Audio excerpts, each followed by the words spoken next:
بسم اللہ الرحمن الرحیم۔ محترم سامعین کرام، 40 احادیث کا سلسلہ جاری ہے۔ آج اس سلسلے کی 8ویں حدیث پیش خدمت ہے۔ اس حدیث کی روایت امام مسلم نے کی ہے رحمہ اللہ۔ نبی کریم صلی اللہ علیہ وسلم نے فرمایا، المسلم من سلم المسلمون من لسانہ و یدہ۔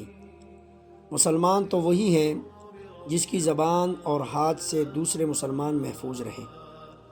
ایک دوسری حدیث میں فرمایا، جس کی روایت عبداللہ ابن عمر ابن عاص رضی اللہ تعالیٰ عنہ نے کی ہے، وہ فرماتے ہیں ایک آدمی نبی کریم صلی اللہ علیہ وسلم کی مجلس میں حاضر ہوا۔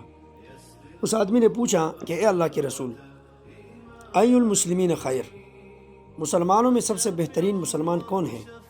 تو نبی کریم نے ارشاد فرمایا کہ وہ مسلمان سب سے بہترین مسلمان ہیں جس کے ہاتھوں کی تکلیف سے اور جس کی زبان کی تکلیف سے دوسرے مسلمان محفوظ رہیں۔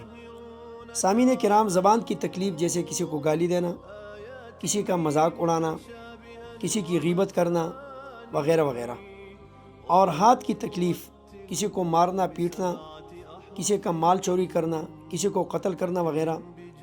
لیکن ایک بات یاد رہے، علماء فرماتے ہیں کہ یہاں پر زبان اور ہاتھ کا ذکر اس لیے فرمایا کہ عام طور سے ہم دیکھتے ہیں تو زبان اور ہاتھ کی تکالیف زیادہ تر ہوتی ہیں، اس وجہ سے، ورنہ حدیث کا مقصد یہ ہے کہ کسی قسم کی تکلیف بھی کسی کو نہ پہنچائی جائے۔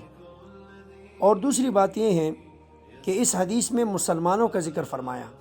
ایک دوسری حدیث میں فرمایا من امنہ الناس، کہ کامل مسلمان وہ ہیں کہ اس کی ایذا رسانی سے مسلمان بھی محفوظ رہیں اور مسلمانوں کے علاوہ جتنے لوگ ہیں وہ بھی محفوظ رہیں۔